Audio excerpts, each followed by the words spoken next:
పెద్ద కోడలి స్థానంలో మళ్ళీ నేనుండాలి.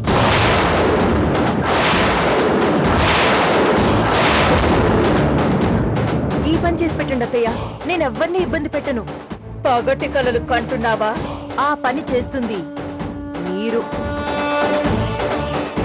నన్ను కన్విన్స్ చేయకుండా నీ కోడలి కాపురం చక్కబడుతుంది అనుకోవడం నువ్వు కంటున్న పగటి కల. ఆ కల నెరవేరాలి అంటే కథ నా వైపు తిరగాలి. నీ ముందు 2 ఆప్షన్స్ ఉన్నాయి, వాటికి 2 రియాక్షన్స్ ఉన్నాయి. నాకు పాజిటివ్గా ఉన్నది సెలెక్ట్ చేసుకుంటే నువ్వు ప్రశాంతంగా ఉంటావు. నీకు పాజిటివ్గా ఉన్నది తీసుకున్నావే అనుకో, నువ్వు ప్రశాంతంగా ఉండవు. నీ ముందు లైఫ్ అనే వెహికల్ ఉంది. ముందుకు సాగడానికి ఫుల్ ట్యాంక్ పెట్రోల్ ఉంది. కానీ దాని కీ నా దగ్గరుంది.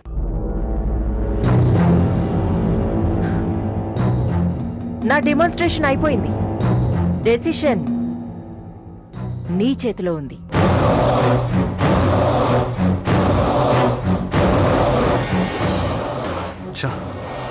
ఈ రేఖ వల్ల సమస్య రోజు రోజుకు పెరుగుతూనే ఉంది. ఇంట్లో అందరూ దీనివల్ల నరకం అనుభవిస్తున్నారు. ఇలాంటి దాన్ని ఇంట్లోంచి పంపించేద్దాం అనుకుంటే ఒకసారి అక్షర అడ్డుపడింది. ఇప్పుడు మా అమ్మ అడ్డుపడుతోంది. ఈ సమస్య చాలదన్నట్లు శ్రీరామ్ ఆ మస్తాన్ గారిని తీసుకొచ్చి ఇంట్లో పెట్టాడు. ఈ సమస్యలని నా వల్లే. నేనే ఏదన్నా చేయాలి, లేకపోతే ఈ ఇంట్లో అందరం ఒకరికొకరం కాకుండా పోతాం.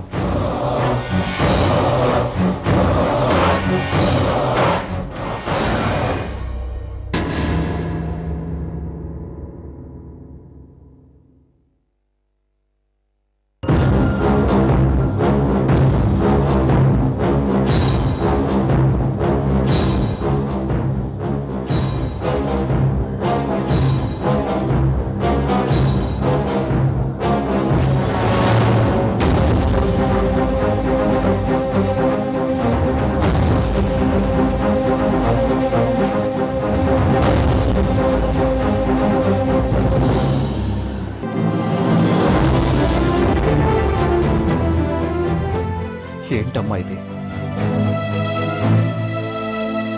నా జీవితంలోనే ఎందుకు ఇలా జరుగుతుంది?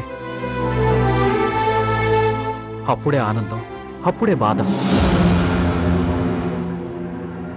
ఏ జన్మలోనో ఏదో పాపం చేసుకుని ఉంటాను. అందుకే ఇప్పుడు ఇంత వేదన అనుభవించాల్సి వస్తుంది. లేఖకి మన సంతోషం కన్నా ఏది ఎక్కువ కాదని నాకు తెలుసమ్మా. తన కడుపులో బిడ్డకి ఏం జరిగినా మనం సంతోషంగా ఉండలేమని తనకు తెలుసు. కానీ ఎందుకు ఇలా చేశాను? తల్లిలా భావించే అత్తకి, సగభాగమైన భర్తకి కూడా చెప్పుకోలేని కారణం ఏవైనా. ఊరుకో నాన్న, ఇప్పుడేం జరగలేదు కదా. అసలు కారణం ఏంటో తెలుసుకోవడానికి ప్రయత్నిద్దాం. ఆ దేవుడి దయ వల్ల లేక మన డాక్టర్ దగ్గరికి వెళ్ళింది. ఆవిడకి మన మీదున్న అభిమానంతో లేక అడిగినట్టు గర్భం పోవడానికి కాకుండా గర్భం ఎదుగుదలకి టాబ్లెట్స్ ఇచ్చింది.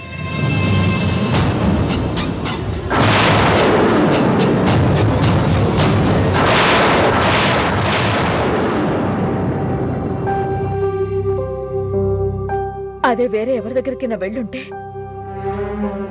ఎంత ఘోరం జరిగిపోయిండేదో.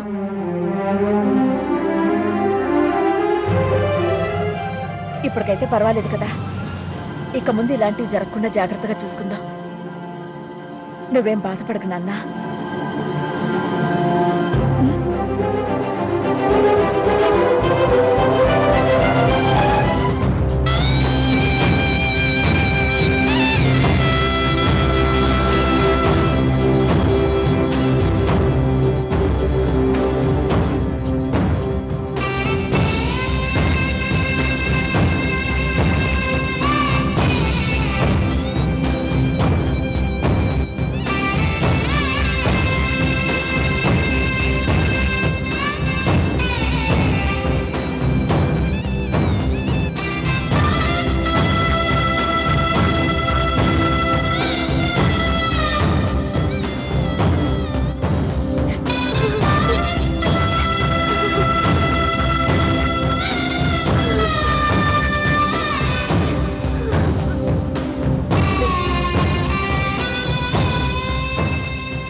ఏంటిలా వచ్చా?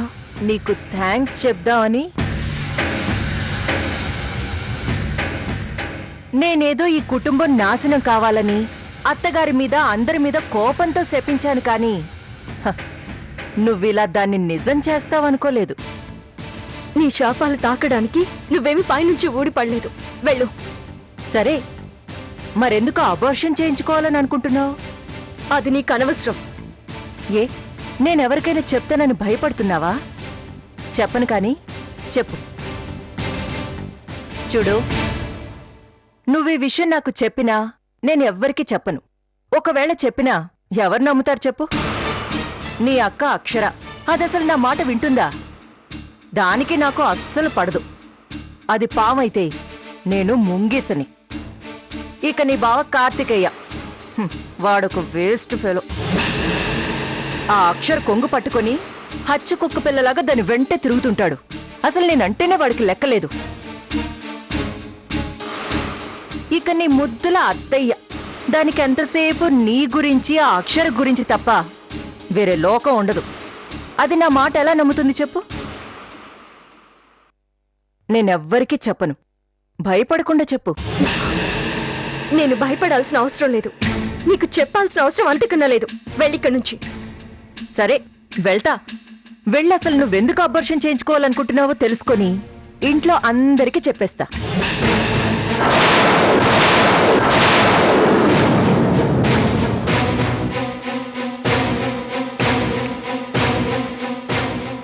నేను వెళ్తున్నాను. ఆగు.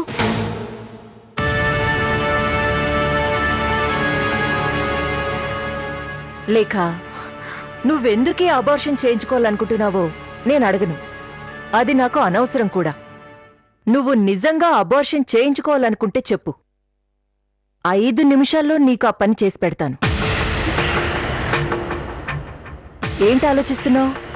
నాకో మంచి పని చేసి పెట్టమని చెప్పడానికి ఆలోచించాలి కానీ ఇలాంటి పని చేసి పెట్టమని చెప్పడానికి ఎందుకు ఆలోచిస్తున్నావు? నువ్వు అను, ఈ క్షణంలో నీకు అబార్షన్ అయ్యేలా చేస్తాను.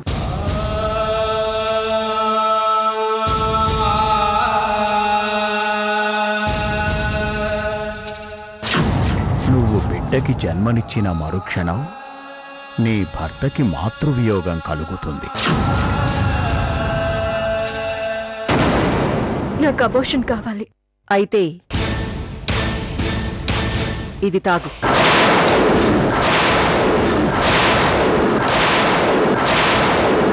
ఇది తాగితే అబార్షన్ అవుతుంది. నేను నమ్మను. నన్ను నమ్మవా? ఈ మెడిసిన్ని నమ్మవా? లేదు, నువ్వు నన్ను చంపాలని చూస్తున్నావు. నిన్ను చంపితే నాకే వస్తుంది. ఈ రోజు చేస్తే రేపు రెండో రోజు అవుతుంది తప్ప నాకు ఒరిగేదేం లేదు. నువ్వు నిజంగా కడుపు పోగొట్టుకోవాలి అనుకుంటే ఇది తాగు. లేదా అసలు సీక్రెట్ ఏంటో కనుక్కొని నేనే అందరికీ చెప్తాను. ఆలోచించుకో.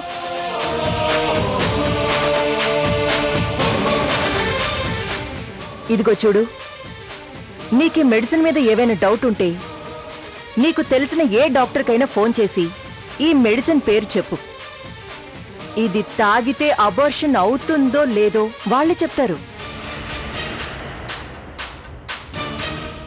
చూడులేక, నేను ప్రాణం కంటే మిన్నగా ఇష్టపడే ఈ కార్తికేయ ఆస్తి మీద ఒట్టేసి మరీ చెప్తున్నాను. ఇది తాగితే జస్ట్ కడుపులో బిడ్డే చనిపోతాడు. అబార్షన్ అవుతుంది తప్ప నీకేం కాదు.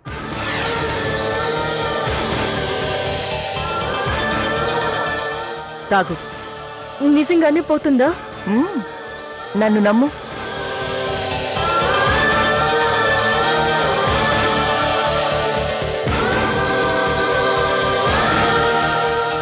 నీ భర్తకి మాతృవియోగం కలుగుతుంది. ఇది తథ్యం.